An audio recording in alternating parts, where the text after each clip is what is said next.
자, 다음 논점 하나가 이제 정당 8조 1항과 관련해서 8조 1항에 그 정당의 설립은 자유다라고 하는 규정이 있잖아요. 이때 정당 설립의 자유 보통 이렇게 이야기를 합니다.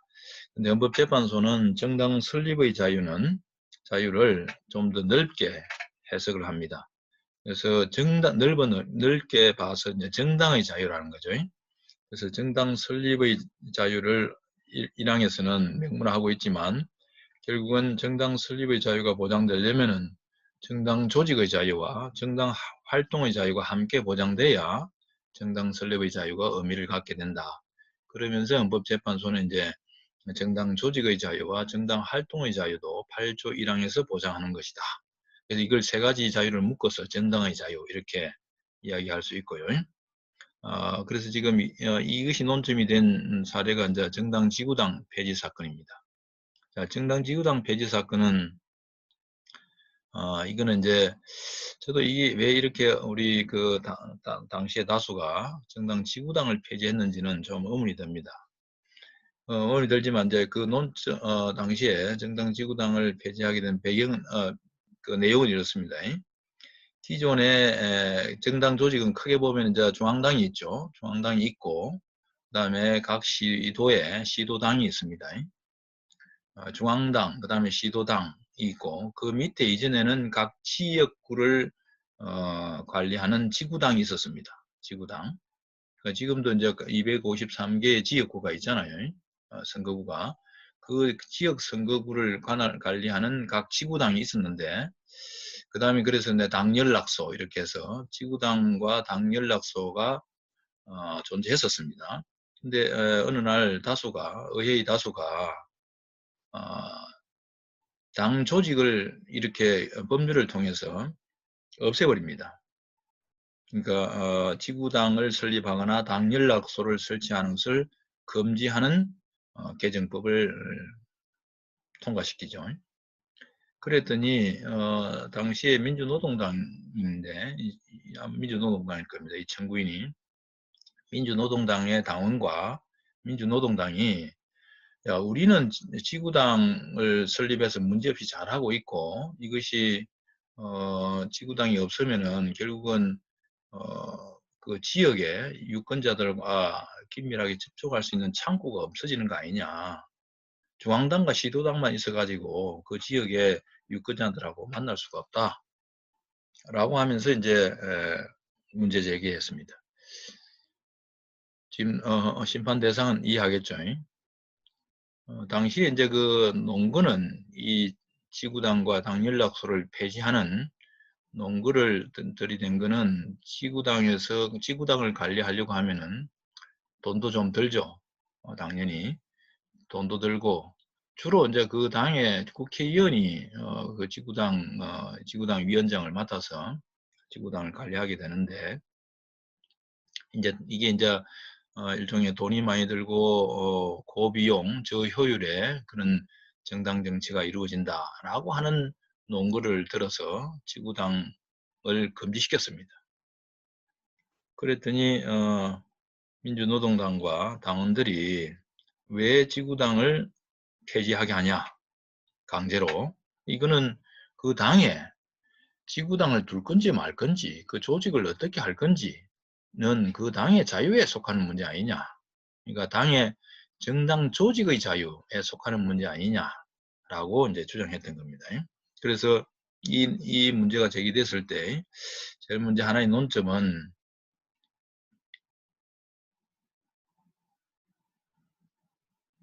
여기서 이제 헌법재판소가 그러면 8조 1항에는 정당 설립의 자유만 있는데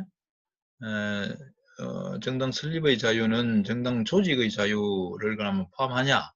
헌법재판소는 포함하는 것이다. 나아가서 정당 활동의 자유도 포함하는 것이다.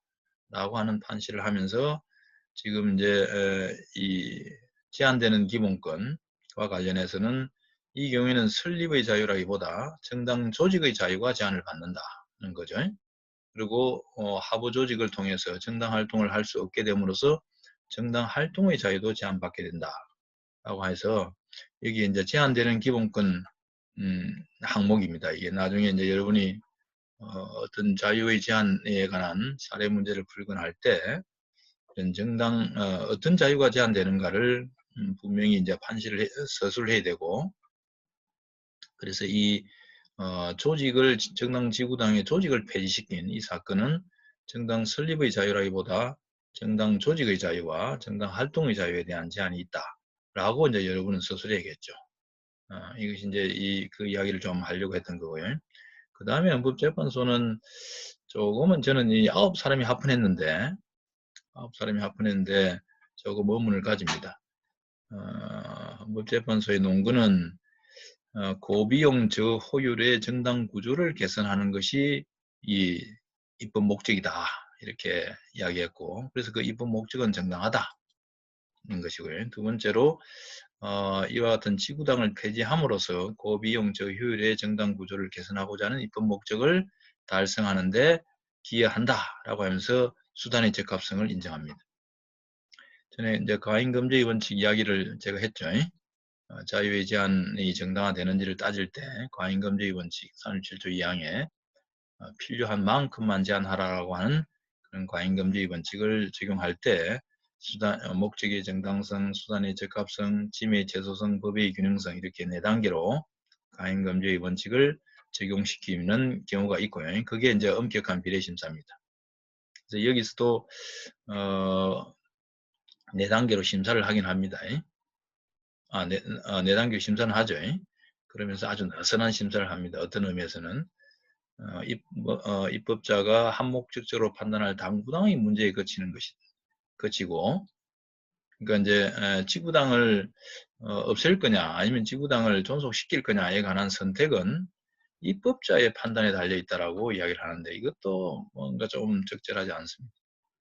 그래서 완화된 심사 기준에 의해서 판단해야 된다 하면서 수단의 적절성이 인정될 수 있다. 이런 논리도 뭔가 조금 안 맞습니다. 전반적으로 만약에 완화된 심사 기준에 의한다고 하면은 첫 번째와 두 번째 심사만으로 끝내야 됩니다. 목적이 정당하고 수단이 적합하다라고 판단이 되면은 그걸로 끝내면 되는데, 또 나아가서 이제 침해 재소성을 판단합니다. 셋째가 침해 재소성 부분인데, 침해 재소성은 다른 지금 지구당을 폐지하는 이 수단 외에는 달리 다른 대안이 없다. 목적 달성을 위해서 그렇게 판단하는 부분인데요. 그래서 이 사건 법률 조항들 하에서도 정당 활동을 할 수 있는 길이 일부 부분적으로 열려 있다. 물론 지구당이 폐지됐다고 해서 뭐 정당 활동을 못하는 건 아니죠. 그러니까 중앙당이나 시도당을 통해서 정당 활동할 수 있고, 그러나 조직도 물론 중앙당이나 시도당까지는 조직을 인정했으니까 지구당을 이제 폐지시킨 거니까, 그런 점에서 볼 때 이게 과도한 제한이라고 보기는 어렵다. 그리고 이제 이 지구당을 폐지하는 것이 목적 달성을 위한 불가피한 수단이다. 이런 지지로 이야기를 하고 한 것이고요. 그 다음에 법의 균형성도 이로써 얻게 되는 공익이 끝의 공익은 뭡니까? 달성하려고 하는 공익은 여기 있는 것처럼 고비용 저효율의 정당 구조를 개선하고자 하는 거죠. 이 고비용 저효율의 정당 구조가 개선된다라고 하는 공익이 더 크다. 뭐 이렇게 지금 본 겁니다. 지구당 폐지를 통해서 잃게 되는 당원들의 또는 그 정당의 정당 조직의 자유가 제한되는 것에 비해서 얻게 되는 공익이 더 크기 때문에 법익의 균형성을 충족하였다. 이렇게 이제 논리를 전개합니다. 앞으로 이제 과잉금지 원칙을 여러분 이제 적용시키는 과정에서 쭉 보면은 이런 논리 구조를 가지고 적용을 시킵니다.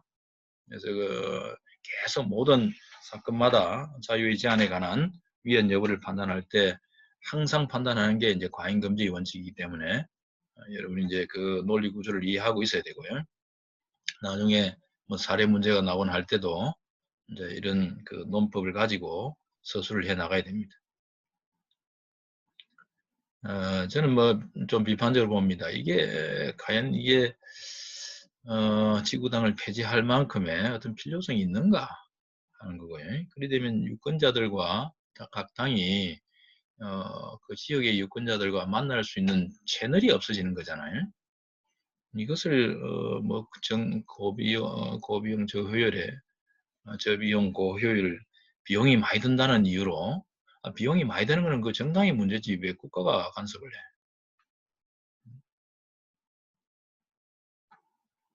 그래요. 그게 뭐 설령 뭐 부정부패가 일어나면 모르지만 그걸로 인해서 부정부패 위험성이 있다는 이유만으로 정당 조직하지 마라, 정당 활동하지 마라, 정당 조직을 갖추지 마라 라고 하는 건 과도한 것 같은데 그렇습니다. 어쨌든 합헌했었고요.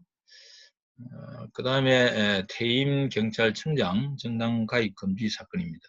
이거는 이제 9사람이 이혼하게 되는데 이 이야기는 경찰청장의 정치적 중립성을 확보하기 위해서 퇴임을 하고 난 이후는 2년 동안에는 정당 가입 못하게 했습니다.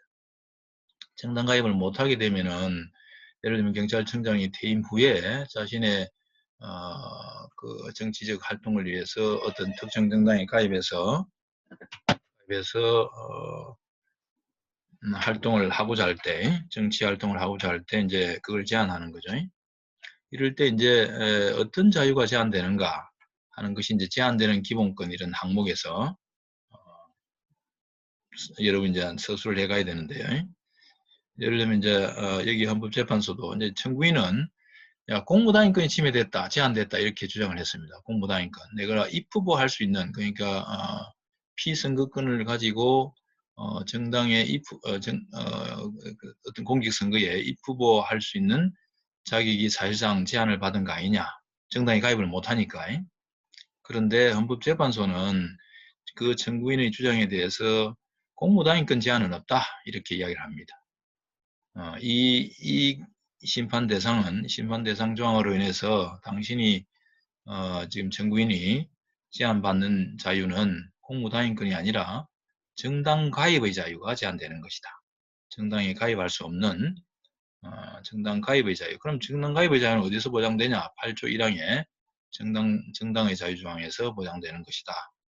라고 하는 겁니다. 정당 설립의 자유로 되어 있지만 정당 설립 외에도 정당 설립한다는 건 결국은 개인이 정당 설립하지 않고 정당에 가입하는 것도 당연히 여기에 보장되는 거죠.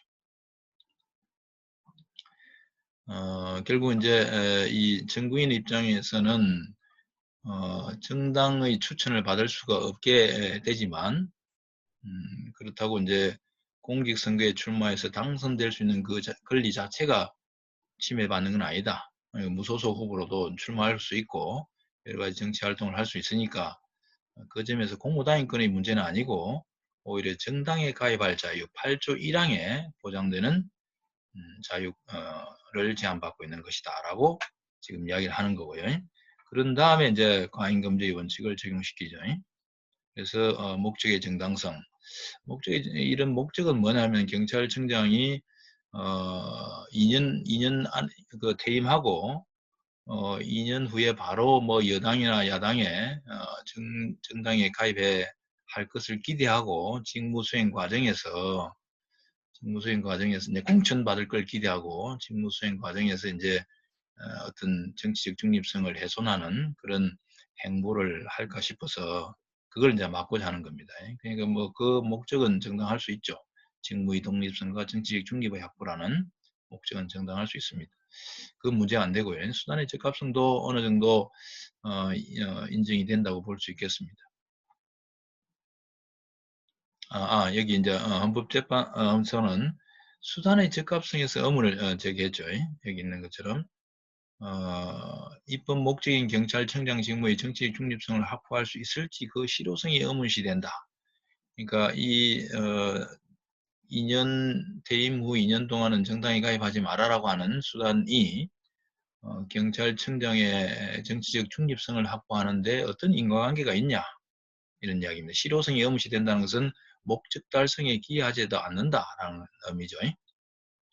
그러면서 이제 적합성의 요건을 충족시키지 엄격한 요건이라고 표현했는데 나중에도 보겠습니다만 이 적합성 원칙은 목적 달성에 어느 정도만 기여하면 됩니다.